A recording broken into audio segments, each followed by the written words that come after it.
The miracle doctor won't be a kept man. My heart belongs ashore. Chapter 1011. Kiran York's face was filled with astonishment. He looked ahead. It was clearly a desert, so how could there be the sound of water? Something felt off. He instinctively looked at Lilian Jans beside him. Lilian's face also showed surprise, but she nodded slightly to Kiran and said, "We've arrived at Emerald Pond." "This is Emerald Pond?" Kiran's eyes were filled with confusion. He had expected to see water, but it was a desert instead. "Park the car and follow me," Lilian instructed Kiran without any extra words. Kiran parked the car and got out.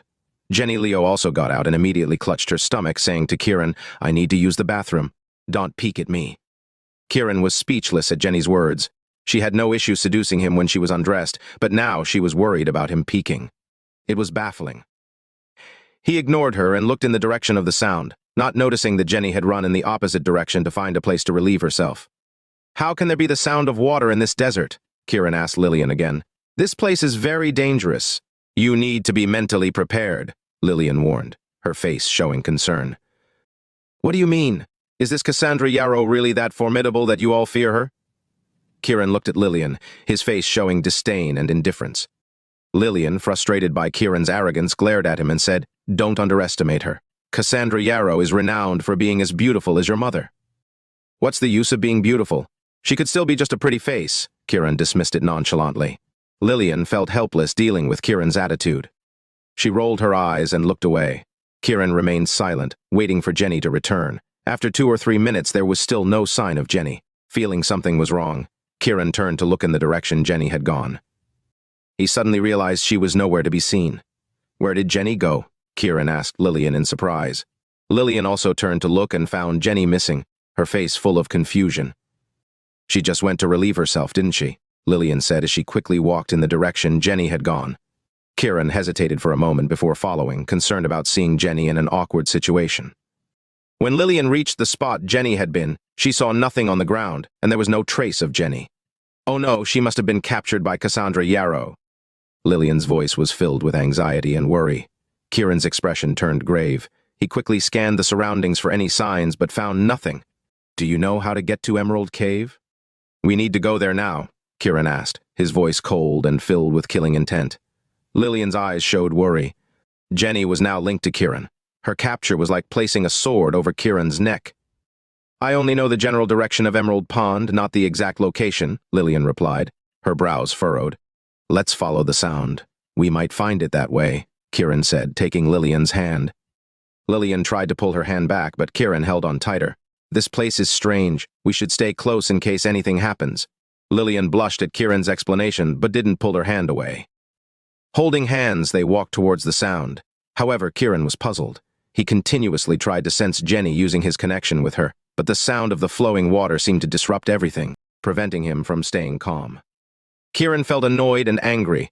Although he hadn't met Cassandra Yarrow, he could tell from Lilian and Elder Logan's words that she was a beautiful and dangerous woman. The fact that Jenny was captured as soon as they arrived was like a slap in the face. The more Kiran thought about it, the more frustrated he became. He unconsciously tightened his grip on Lilian's hand. Feeling the pressure, Lilian thought he was concerned for her, and her blush deepened. She then realized Kiran was angry at Cassandra, which made her both shy and annoyed. Sensing Lilian's emotions, Kiran felt embarrassed. Their minds were filled with conflicting emotions as they walked towards the sound. They initially thought the source was close, but they still couldn't find it after walking for half an hour. The sound of the water seemed to be all around them, close yet invisible. They stopped and looked at each other, puzzled. "Could we be walking into a trap?" Lilian asked, looking at Kiran. Kiran's face grew more serious. He scanned the area and then let go of Lilian's hand, saying, "Stand behind me. I'll test something." Lilian nodded and stood behind Kiran. He raised his hands and struck the ground with a powerful palm strike. The force of his attack stirred up the sand around them, creating a mini sandstorm. Despite his powerful strike, it felt like hitting a pillow. The sand remained unchanged, endless, and deep. Standing in the swirling sand, Kiran was stunned. He turned to ask Lilian, only to find she had vanished too. Kiran's mind buzzed as if struck by a hammer, his eyes filled with cold anger. Had Cassandra Yarrow turned into a ghost? Rage filled Kiran as he looked out over the boundless desert and roared in fury. Chapter 1012, "Cassandra Yarrow, you old witch, come out here!" Kiran York shouted into the empty desert. His loud voice echoed for a long time in the desert, but there was no response. Anger flashed in Kiran's eyes. Finally, he began to wave his hands wildly, causing the yellow sand to swirl around in the air. From a distance, it looked like a sandstorm was raging, obscuring the sky. However, it had no effect. There was no disturbance, and Cassandra Yarrow did not appear. Kiran felt a surge of inexplicable disappointment. He had hoped this method would provoke Cassandra into showing herself and force her to hand over Jenny Leo and Lilian and Jenny. He hadn't expected her to be so patient. After venting for a while, Kiran gradually calmed down. He began to scan the area, searching for the dragon vein. Since this was the location of the dragon vein, it had to be nearby. Once he understood this, Kiran became even calmer and continued walking towards the sound of water, trying to find its source. Kiran walked for a long time but still couldn't find the source of the sound.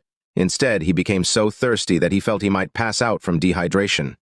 He had to use his internal energy several times to regulate his body and rest, maintaining his strength. By the time the sun set, Kiran still hadn't found anything. Defeated, he returned to the car. To his surprise, he saw Jenny Leo lying peacefully in the back seat, sleeping like a child. Kiran was stunned to see Jenny there. He hurried forward and shook her, calling, "Jenny, how are you here?" Jenny slowly opened her eyes, her beautiful face full of confusion. She rubbed her eyes and asked, "Where else would I be if not in the car?" Kiran was even more bewildered by her response. "You said you were going to the bathroom, then disappeared. We've been searching for you everywhere. I went to the bathroom, came back to look for you, couldn't find you, so I waited in the car," Jenny responded, still half asleep. Thinking about the anxiety he and Lilian had felt, Kiran was furious. It turned out to be this simple. Remembering his long and exhausting search, during which he had even lost Lilian, Kiran was even more frustrated. "Why didn't you call us? There's no signal here. How was I supposed to call you?" Jenny retorted. Kiran, too tired to argue, rubbed his temples and said, "This is Emerald Pond, but it's strange. It's a desert, and Lilian got lost while we were looking for you." "Lilian is missing? How could you lose her? Are you an idiot?" Jenny exclaimed, her reaction even more dramatic than Kiran's. Feeling more aggrieved, Kiran glared at Jenny. "If it weren't for looking for you, we wouldn't have lost her." "Nonsense! I was here waiting for you, and now you're blaming me," Jenny retorted angrily. "Let's not argue about this. Now that we've found you, we need to find Lilian," Kiran said, not wanting to provoke Jenny further. At least finding her was good, as it meant they only had one person to worry about. Jenny glanced outside. It was getting dark. "You searched all day without finding her. How will you find her now that it's dark?" Kiran realized she was right. As he hesitated, Jenny waved him over. "Get in the car. What is it? Just tell me. I'm worried," Kiran said, exasperated. "If you don't get in the car, I won't tell you," Jenny said, crossing her arms and huffing in anger. Frustrated, Kiran hesitated before getting in the car. He hoped Jenny's little mischief could help find the dragon vein and in turn Cassandra Yarrow. Seeing Kiran in the car, Jenny seemed pleased. She wrapped her arms around his neck and sat on his lap. Kiran was caught off guard by her boldness and quickly tried to stop her. "Stop fooling around. We need to find Lilian. We don't know if she's safe. You only care about Lilian." "Am I invisible to you?" Jenny fumed. Kiran, feeling irritated, tried to lift Jenny off his lap. However, she seemed glued to him, making it impossible. Her weight felt like 1,000 pounds, making his legs numb. As Kiran tried to resist, he realized his strength was fading. Panic set in. He took a deep breath, but the scent of the person in front of him confirmed his suspicion. This wasn't Jenny, it was another woman. "Who are you?" Kiran demanded angrily. The imposter let out a melodious laugh. She released Kiran's neck and removed a delicate human skin mask, revealing a mature and beautiful face beneath. Kiran stared at the woman, who appeared to be in her 30s but was likely closer to 50. Her well-maintained skin emitted a reddish glow, and her mature charm made her even more alluring and attractive. Kiran couldn't help but feel a slight tremor of excitement despite his anger. The woman's seductive aura could easily captivate any man. Filled with rage, Kiran shouted, "You must be Cassandra Yarrow." Cassandra let out another enchanting laugh. She lifted her pale hand and gently touched Kiran's face, saying, "You're much smarter than your father." Kiran froze at her words, staring at Cassandra. "Do you think I will kill you?" Cassandra whispered, her hand gliding over Kiran's neck, her smooth nails lightly grazing his skin. Kiran felt a chilling coldness pierce his heart. Chapter 1013. "You can kill me if you want. Just let Sister Lilian and Jenny go. It doesn't matter," Kiran York said, his voice calm and resolute as he looked at Cassandra Yarrow. A flash of annoyance crossed Cassandra's face, but a smile quickly replaced it. She looked at Kiran and said, "It seems you care a lot for Lilian Yanez and Jenny Leo. You're willing to give up your life for them. That's my business. You don't need to worry about it. Just let them go and you can do whatever you want with me. What if I made you stay here with me forever, never to leave? Would you agree to that? Cassandra asked, a playful smile on her face. Inwardly, Kiran thought, dream on. I'd rather die than stay with you, you old witch. But his priority was to rescue Lilian and Jenny. Feeling an inexplicable tension, Kiran knew Cassandra was far more powerful than he was. He could sense a dragon vein's power emanating from her. Clearly, she had absorbed this power over the years. Cassandra seemed to read his thoughts. She touched Kiran's face and said, "Don't worry, I won't fall for your tricks." Kiran felt a pang of disappointment and deliberately provoked her. "I despise you. If you want to kill me, go ahead. It has nothing to do with them." Cassandra's mature and beautiful face showed a mocking smile. "If your parents called me an old witch, I'd take it as a compliment. But from you, it's just infuriating." "I really want to kill you right now," she said, her eyes flashing with anger. "Then kill me. I won't beg for mercy," Kiran said boldly. Cassandra shook her head and responded with a cold smile. "Rest assured, I won't kill you." "What do you want, then?" "I'm lonely here. Since the three of you are here, you can all stay with me. I'll help you be with them. Your love spell won't activate. You'll have children and stay here with me. That would bring me joy." Kiran's mind buzzed with anger. He looked at Cassandra like she was a lunatic. "Stop dreaming. Once I regain my strength, I'll kill you." "You can't kill me, so don't even think about it," Cassandra said, dragging Kiran out of the car. "Come with me. I'll ensure your union." She grabbed Lilian and Jenny's belongings and walked into the darkness. Kiran tried to memorize the path, but everything looked the same. Barren desert everywhere. Cassandra glanced at Kiran and said, "Don't bother. Everything here is darkness. You won't see any changes." Anger surged within Kiran. "You should thank me. Even your parents should thank me. I'm helping you ensure your family's continuation," Cassandra said casually, infuriating Kiran even more. In this fury, Kiran followed Cassandra into the deepening darkness. It felt like an endless night, yet he could hear the sound of dripping water, just like outside. After walking for about 5 or 6 minutes, a red light appeared in front of them. Kiran knew they had reached the dragon vein. Cassandra released Kiran, who immediately turned to attack her. "Don't bother. You're no match for me, and if you anger me, your women will die." Kiran stopped mid-attack, realizing he couldn't defeat her and fearing for Lilian and Jenny. He held back and followed her into the cave's depths. Inside, he was stunned. The dragon vein was 2 intertwined dragons appearing both in combat and embrace. The 2 dragons bared their fangs and brandished their claws. Unlike the dragon and phoenix vein of Phoenix Cry Mountain, this one was 2 dragons. Cassandra looked at the vein and then at Kiran. "This dragon vein requires the union of true love to unleash its power. So if you want to defeat me, you need to be with either Jenny Leo or Lilian Jans." Kiran was momentarily dazed by Cassandra's explanation. He instinctively looked at her with suspicion. "If you want to leave or defeat me, that's your only option," Cassandra said, smiling brightly. A flood of complex emotions surged within Kiran. Finally, he suppressed his anger and asked, "Aren't you afraid I'll become powerful enough to kill you?" "You can't kill me unless you gain the power of both dragon veins." Kiran stared at the enigmatic Cassandra, then firmly shook his head. "Even if I can't kill you, I won't betray Jenny or Lilian." "This matter is beyond your control," Cassandra said, smiling as she launched an attack at Kiran. Chapter 1014.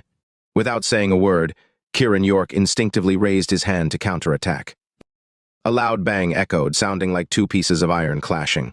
Kiran felt like he was hit by a strong wind, and his body was thrown backward. Thud! He opened his mouth and spat out blood as his body collided with the rock wall and then fell to the ground.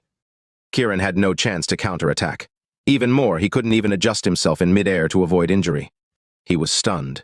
Never in his wildest dreams did he think Cassandra Yarrow would attack so fiercely and decisively. He looked at her with astonishment. "I told you, you're just a child in front of me. The best choice for you is to do as I say. Otherwise, you're only humiliating yourself," Cassandra said, looking at the angry Kiran. She continued, "Tell me, do you want to sleep with Jenny Leo or Lilian Jans? Kill me instead. I won't sleep with either of them," Kiran replied angrily, thinking only of Snow Xander. "Are you sure you won't sleep with them?" Cassandra's face showed a bright smile, but in the next second she raised her hand and slapped Kiran again. Instinctively, Kiran tried to counter the slap, but before he could fully react, he was hit by a strong force, spat out more blood, and crashed into the rock wall again. Once more, Cassandra had easily overpowered him. After being humiliated twice, Kiran was enraged but helpless. His hands clenched and unclenched as he struggled to find a way to fight back. "Stop trying. You don't have the ability to counterattack, Cassandra said with a cold smile, watching Kiran. Kiran's mind was in turmoil, his fists clenching and relaxing repeatedly. Kiran, my patience is limited. Tell me now, which one do you want to sleep with? Don't waste my time and energy. Cassandra's tone was calm, but her eyes showed impatience and a hint of killing intent. Kill me! I won't agree to this, Kiran insisted while trying to regulate his internal energy and sense Lilian and Jenny. You stubborn fool. You're even more stupid than your father was, Cassandra muttered in a mix of annoyance and wistfulness. She waved her hand towards the darkness. Suddenly, two women screamed. Kiran looked over and saw Lilian and Jenny walking out from the shadows. They seemed exactly as they had before disappearing, but their faces were filled with anxiety and unease. Seeing them safe, Kiran felt a bit calmer, but his despair deepened. He couldn't even sense their presence earlier, realizing how powerful Cassandra was. Ignoring Kiran's reaction, Cassandra looked at Lilian and Jenny. Kiran can only survive if he sleeps with one of you. Who's willing to do it? Both women looked conflicted and uneasy. Don't bother dreaming. I have a love spell poison in me. I can't sleep with any woman. Your daydreams won't come true, Kiran angrily retorted. Cassandra shook her head and smiled. Kiran, stop fooling yourself. You've seen how I can hide them right beside you. The love spell poison is nothing to me. She turned to Lilian. You're his fiancée, aren't you? Now that he likes another woman, don't you want to try harder? Lilian's heart churned with complex emotions and pain, but she quickly shook her head. I won't. Cassandra looked a bit surprised, but then turned to Jenny. What about you? Though Jenny longed to be with Kiran, she quickly shook her head. Unless Kiran wants to be with me, I won't. Kiran felt a surge of joy at their responses, appreciating their respect and true love for him. Cassandra remained calm, smiling as she nodded at both women. You both respect and love Kiran. Fine, stay here and enjoy your love. When you have many descendants, maybe I, an old woman, will be able to leave this place. Oh, witch, I will kill you, Kiran shouted, trying to provoke her. Cassandra didn't get angry. She simply waved her hand and turned to leave. As soon as she left, a dragon vein on the rock wall moved towards Kiran like a whirlwind. Kiran instinctively tried to resist, but the dragon vein passed through his mind like lightning, causing his body to feel like it was about to explode. He felt excruciating pain. Ah, Kiran screamed, clutching his head. Kiran, what's W wrong? Lilian and Jenny rushed to support him, asking in panic. Ah. It hurts so much, Kiran screamed, shaking his head. What's happening? Jenny asked Lilian with a tearful voice. Lilian, equally puzzled, was about to speak when Cassandra's voice echoed from the cave. The only way to stop his pain is for you two to sleep with him. Otherwise, he will die. Old witch, stop talking nonsense. Kiran cursed through his pain, but before he could finish, he collapsed, unconscious, his body burning hot. Jenny looked at Lilian, her face filled with anxiety. Lilian, too, hadn't expected Cassandra to harm Kiran so severely. She quickly checked Kiran's pulse, finding it chaotic like a flood rushing through his veins. What should we do, Sister Lilian? Jenny's voice was filled with desperation. You need to sleep with Kiran quickly, Lilian said, looking at Jenny. Chapter 1015. Sleep with Kiran? Jenny Leo loudly asked Lilian Yanis, thinking she must have misheard. Yes, you need to sleep with Kiran right now. Otherwise, the power within him won't be released and he might die, Lilian said, her face full of urgency and anxiety. Jenny's face turned shy, and she seemed unsure. She had always clung to Kiran York, hoping he would initiate, not the other way around. She wasn't playing hard to get, but she felt it would be too degrading to make the first move, especially since she had no experience. However, seeing Kiran in danger and Lilian's anxiety, she understood the urgency of the situation. Blushing, Jenny looked at Lilian and said, Sister Lilian, why don't you do it? I have no experience. Lilian saw Jenny's hesitation and understood her embarrassment, but firmly encouraged her. You need to hurry. Kiran doesn't have much time. Besides, the dragon vein here seems to be two dragons. Cassandra Yarrow said the balance between yin and yang needs to be balanced. The power within you might be more suitable. Feeling a bit helpless, Lilian encouraged Jenny. She was also embarrassed to be with Kiran and worried that her love spell could affect Yvonne Quinn. Therefore, she didn't dare to try. Jenny looked at the dragon veins and finally decided to undress and be with Kiran. Lilian turned away and walked to a distance, feeling anxious and uneasy about whether this would save Kiran and the impact of the love spell. Kiran and Jenny were together, but he was unconscious and unaware. However, he felt a power within him being drawn by Jenny, circulating and seeking release. As this power surged, his body began to change, becoming stronger, with his bones making cracking sounds. As time passed, the red glow around them grew brighter, influenced by the power of the dragon veins. The red power surged around them, enveloping both Kiran and Jenny. They looked like children tightly embraced within the red glow. Lilian turned to see the red energy flowing in and out of their bodies, strengthening them. She sighed in relief, knowing they were safe now. After an unknown amount of time, the balance of power in the dragon cave was restored.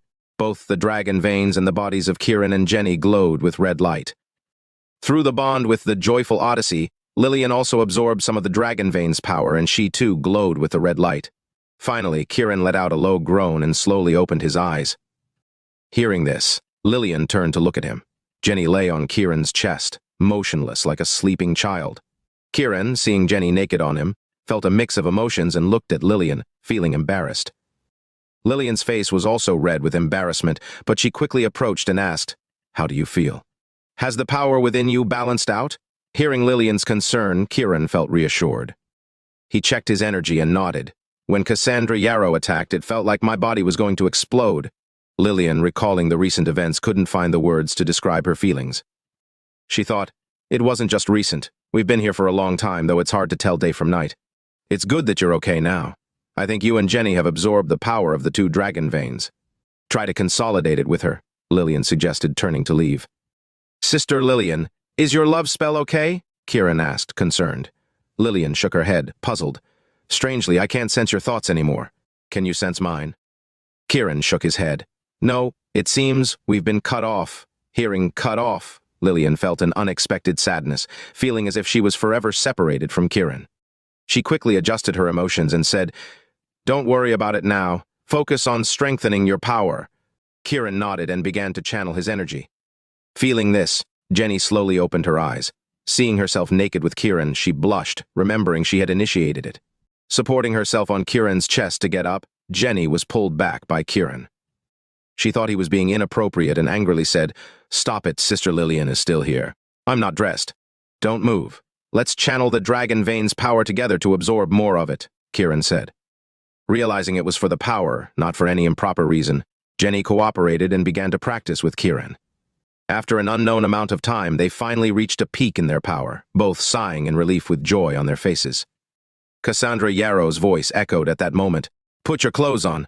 I'm coming in." Chapter 1016. Kiran York and Jenny Leo heard Cassandra Yarrow's voice, and they both quickly and nervously began dressing. Jenny felt a mix of pain and exhaustion as her proactive efforts had left her genuinely tired. Lilian Yan stood guard, watching the cave entrance warily, waiting for Cassandra to enter. Just as Kiran and Jenny finished dressing, Cassandra stepped in, her timing impeccable, as if she had been watching them the whole time.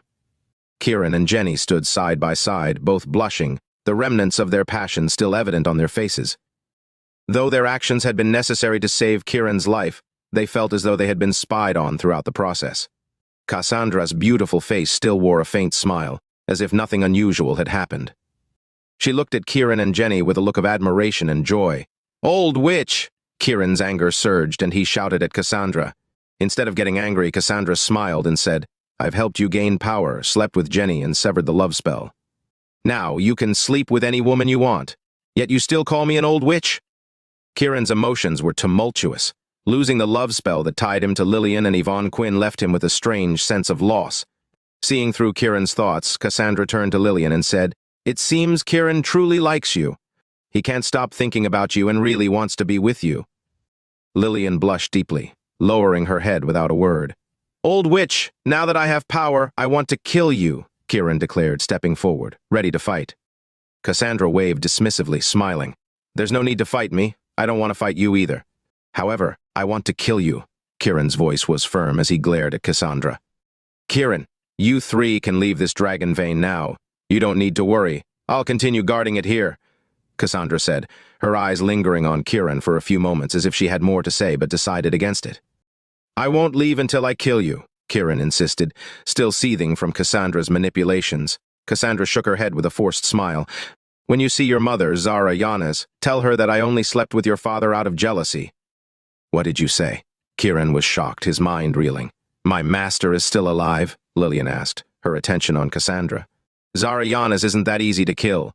She's alive and well," Cassandra said nonchalantly as if she had seen Zara herself. "She probably hopes to torture me to death. If she could, she'd bring Titus York back to life." Kiran and Lilian exchanged puzzled glances, wanting to verify Cassandra's claims. Forget it. I don't want to argue. You can leave now. When you see Zara, tell her I'm still alive and guarding this dragon vein as punishment for sleeping with Titus, Cassandra said, waving them off. Kiran was determined to kill Cassandra but hesitated, sensing a deep connection between her and his parents. What kind of relationship do you have with my mother? Why not clear things up with her? Kiran asked. Cassandra smiled. You're an adult. Do you need me to find your mother for you? If she wants to see you, she will. If not, you won't see her no matter what. Did you disguise yourself as my mother to sleep with my father? Kiran asked, thinking of her skills in disguise. Old grudges and past grievances are over 20 years old. Why dwell on them? You've forgiven other families. Why seek revenge on me? Cassandra said, glancing around the dragon vein cave. I've guarded this place for years, helped you and Jenny gain power, and freed you from the love spell. Shouldn't you be grateful? Her words revealed a rare sadness. I've been here atoning for my sins, dedicating my life to guarding this dragon vein. I've made amends. You can leave now. Only the last dragon vein at Imperial Dragon remains. When you see my father, Daniel Yarrow, tell him I'm dead, Cassandra said, her once bright face now darkened with sorrow. Kiran and Lilian felt a mix of emotions, especially Kiran. Thank you, Lilian said to Cassandra. Cassandra shook her head. No need for thanks. When one makes mistakes, one must make amends. As members of Imperial Dragon, our mission is to guard the dragon veins and protect national security. Her words resonated with unwavering determination and fearlessness. Kiran's anger faded, realizing he had no reason to fight her. Despite her past mistakes, her dedication to guarding the dragon vein for over 20 years was commendable. Sensing Kiran's change in attitude, Cassandra said, Life is fleeting. Cherish every woman who loves you. They love you because they're willing to sacrifice for you. Cassandra then looked at Lilian. Take care of Kiran. You two will grow stronger together and become pillars of security. With that, Cassandra stepped forward and lightly tapped each of them, causing them to collapse unconscious. Chapter 1017. When Kiran, Lilian, and Jenny woke up, they found themselves sitting in their car. They looked at each other, their eyes filled with complex emotions, as if they were waking from a dream. Moments ago, they had been in the Dragon Vein cave, and now they were back in the car after losing consciousness. What shocked them the most was that despite having absorbed the Dragon Vein's power and becoming stronger, they had no idea how Cassandra Yarrow had managed to attack them. Kiran York recalled Cassandra's final words. Life is fleeting like the spring of grass and trees. Cherish the women who love you, as they are willing to sacrifice for you without regret. Kiran's heart swelled with determination. If these women loved him, he should love them back and not let them down. With the Dragon Vein's power within him, he wanted to share this strength with them, making them his powerful allies. Resolute, Kiran said, Let's get going. He looked at Lilian Yanez and Jenny Leo. Both women sensed the change in Kiran and simply nodded. Kiran started the car and drove away from Emerald Pond, heading towards their final destination, Jade Dragon Mountain. The headquarters of Imperial Dragon was located there, a place where all the Dragon Vein powers converged. The Dragon Head was at Jade Dragon Mountain, the core of the Dragon Vein. Having been to Jade Dragon Mountain many times, Lilian was familiar with it. Kiran, however, was filled with anticipation. Lilian, do you think my mother is still alive? Kiran asked after driving for a while, unable to contain his curiosity. If anyone else said your mother was alive, I wouldn't believe it because I buried her myself, Lilian said thoughtfully. But now I think Cassandra might be telling the truth. So, you don't think Cassandra is lying? Kiran asked again. Lilian shook her head, her tone serious. Cassandra is an extraordinary woman. I had only heard legends about her, but after this brief encounter, I realized she has a grand vision. A grand vision? Then why did she sleep with Kiran's father out of jealousy? With her usual playful nature, Jenny muttered from the back seat as she seemed about to change again. Kiran and Lilian both shared the same thought but didn't voice it. Lilian then looked at Jenny and smiled. Maybe it was out of jealousy, but remember, all women have a bit of jealousy. Lilian, haven't you ever been jealous seeing Kiran with other women, including me?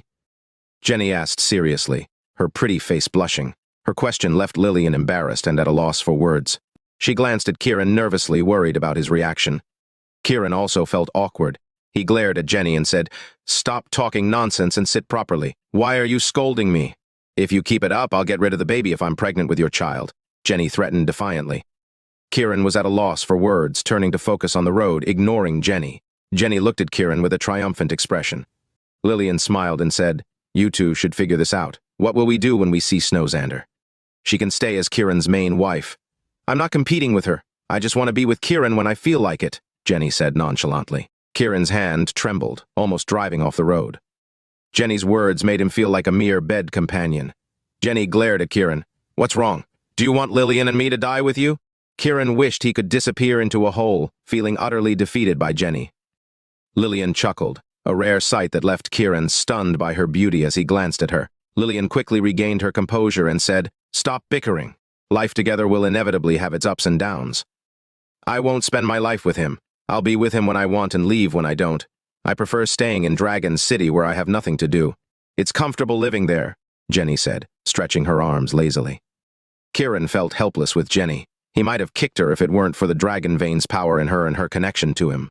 Jenny, stop teasing him. You both need to keep training and reach a stage where you can connect with each other, Lilian said seriously. You saw how powerful the dragon vein in Cassandra's cave was. If you two can harness that power, your future will be extraordinary. I don't want to cultivate with Kiran. I find him annoying, Jenny said defiantly. Kiran, provoked by Jenny's attitude, suddenly braked hard. Ouch! Jenny hit her head against the seat. You can get out of the car now, Kiran growled, glaring at Jenny. Chapter 1018. Kiran, you're bullying me, Jenny Leo said angrily. How am I bullying you? I'm treating you well. You're the one causing trouble. Kiran York glared at Jenny, his eyes filled with anger. I was just being playful with you. Why are you so mean to me? Jenny's eyes reddened as she spoke, tears threatening to spill over, making her look extremely aggrieved. All right, you two, stop arguing. Kiran, can't you be a bit more tolerant of Jenny? She's a girl. It's normal for her to act playfully. Lilian Yanez, sitting nearby, couldn't stand it anymore and scolded Kiran. Lilian's reprimand made Kiran quiet down. Deep inside, Kiran didn't want to be too harsh on Jenny. After all, she was a woman he had been intimate with, and he felt responsible for her. It was just that Jenny's recent behavior had irritated him, causing him to lose his temper. Be good and stop causing trouble, Kiran softly comforted Jenny. Hearing Kiran's gentler tone, Jenny felt relieved and started to cry loudly. You never care about me, Kiran? Hearing Jenny's accusation, Kiran didn't get angry again and instead drove on silently. Jenny continued to mutter and grumble in the back for a while, but seeing that Kiran was ignoring her, she eventually fell asleep like a child deprived of attention. You should treat your women well from now on. They've given themselves to you, Lilian said, turning her head to look at Kiran, reminding him gently. Kiran felt a surge of complex emotions, recalling Cassandra Yarrow's words. Lilian, don't leave me. Stay with me, okay? Kiran suddenly asked boldly, looking at Lilian. Lilian was stunned, not expecting Kiran to confess to her. Her face turned bright red, and she quickly turned to look out the window, not responding to Kiran. But by not immediately rejecting him, she inadvertently confirmed her feelings, giving Kiran immense encouragement. Gripping the steering wheel tightly, Kiran felt a renewed sense of determination and hope. He continued driving towards Jade Dragon Mountain, navigating the bumpy and challenging roads of the Northwest. When they finally arrived at the foot of Jade Dragon Mountain, Kiran looked up to see the mountain towering into the clouds. At its base was a small town called Jade Dragon Town. Kiran parked the car and asked Lilian, Are these all people from Imperial Dragon? Lilian didn't respond and quietly got out of the car. Kiran opened the back seat and woke Jenny. She had slept for hours, and Kiran wondered how she could sleep so soundly. He even suspected that if he sold her, she wouldn't know. Jenny rubbed her sleepy eyes, looking at Jade Dragon Town and then at Kiran. Are we there yet? Kiran smiled and nodded, brushing her hair aside gently. We've arrived at Jade Dragon Mountain. Let's get out.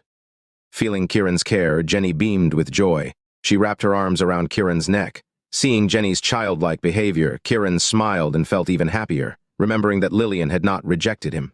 He carried Jenny out of the car, her legs wrapped around his waist, and held her like a father holding a child, her face full of happiness and joy. Lilian, now calm, saw Kiran and Jenny embracing and smiled.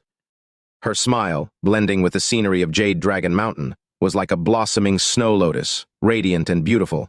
Feeling a bit embarrassed, Jenny wriggled out of Kiran's embrace and walked over to Lilian, holding her arm. Sister Lilian, Kiran doesn't seem so cold and heartless anymore. Lilian's smile grew broader. She understood that Kiran had been enlightened by Cassandra Yarrow. Kiran could no longer avoid his destiny of being with these women. He had to protect them, and love was a form of protection. Lilian gently stroked Jenny's hair. Kiran will love you more. Stay together and you'll find much happiness. I hope you can be with us too, Sister Lilian. That way, if Kiran ever bullies us, you can help us deal with him, Jenny said, smiling at Lilian. Moved by Jenny's sincerity and innocence, Lilian felt a faint happiness and, not wanting to hurt Jenny, nodded in agreement. Seeing Lilian agreeing to be with Kiran, Jenny turned excitedly to Kiran. "Kiran, Sister Lilian has agreed to be with you." Kiran had already heard, and his heart was filled with emotion and happiness. Jenny's reminder made him even more joyful. He quickly walked over, gently stroked Jenny's cheek, and then turned to hug Lilian tightly.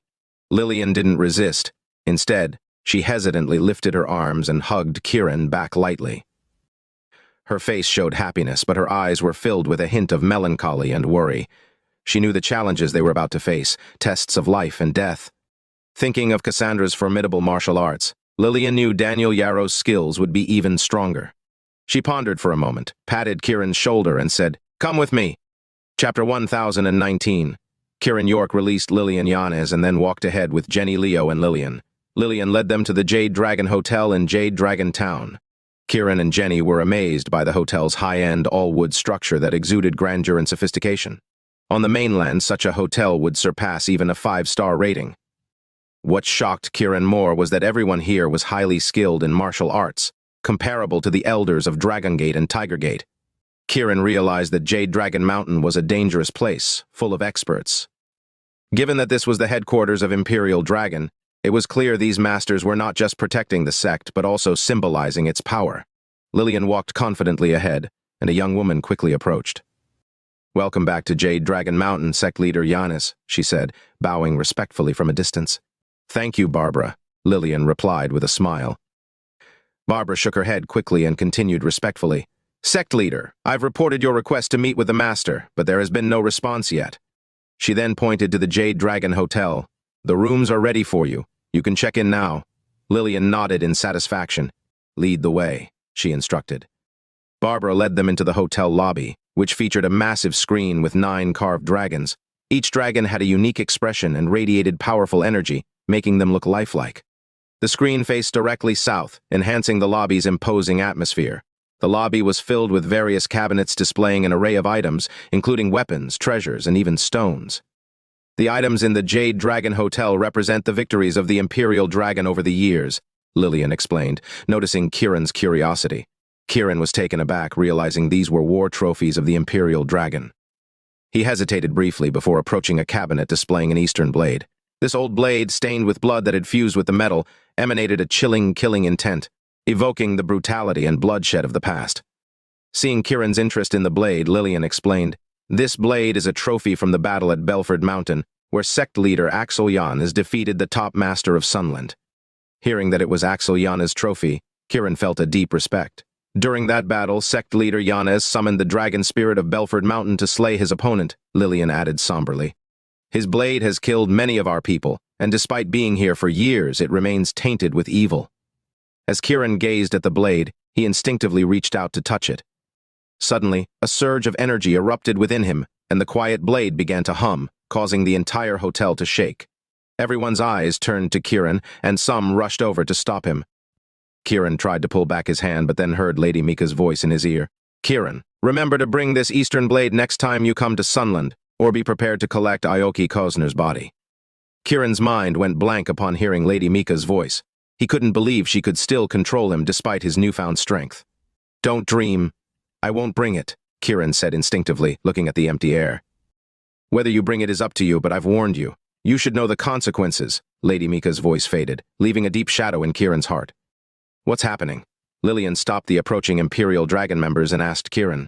"Lady Mika just demanded I bring this Eastern blade to Sunland," Kiran said, anger and humiliation flashing in his eyes. Lilian was shocked, not expecting Lady Mika to have control over Kiran still. Given Kiran's current strength, Lady Mika shouldn't have been able to control him, which meant she was even more powerful. This filled Lilian with worry for Kiran. "Don't worry, I'll surpass her. You don't need to be afraid," Kiran reassured Lilian, not wanting her to worry. Lilian nodded. "Let's rest here first. I'll handle the rest." Kiran knew Lilian wanted to discuss how to resolve the issue with Imperial Dragon, so he wasn't in a hurry. After all, they were at Imperial Dragon headquarters, and their personal and collective grievances needed to be resolved here. "Let's go upstairs," Barbara said, leading the way. She quickly took them to the 6th floor. She pointed to rooms 601 to 603. "These rooms are for you. Arrange yourselves as you like." "I want to stay with you," Jenny said to Kiran. Kiran felt slightly embarrassed and glanced at Lilian.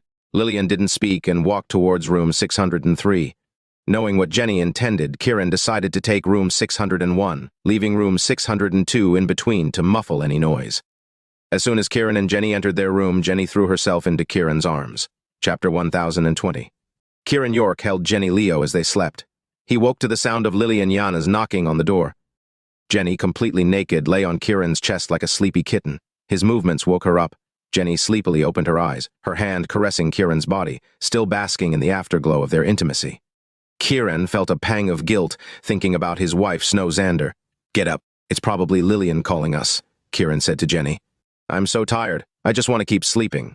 Jenny pouted, but reluctantly got up. Kiran breathed a sigh of relief and quickly dressed, heading to the door to open it. Lilian stood there, smiling softly at Kiran. She didn't look into the room, but had already smelled the lingering scent, knowing what had transpired.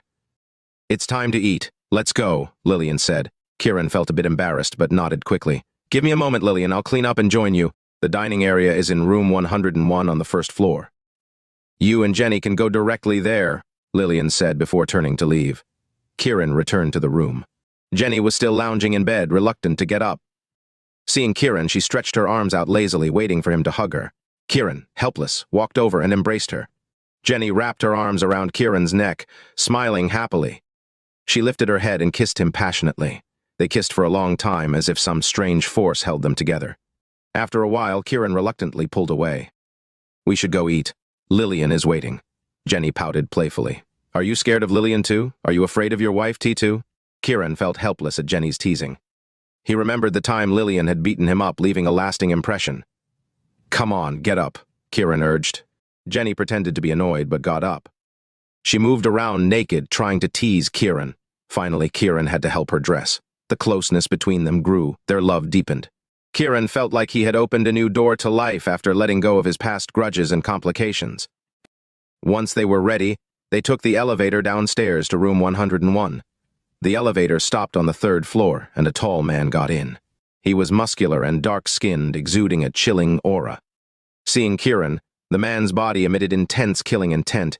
Kiran ignored him, knowing they were at Imperial Dragon and needed to wait for an explanation from the sect. The elevator reached the first floor.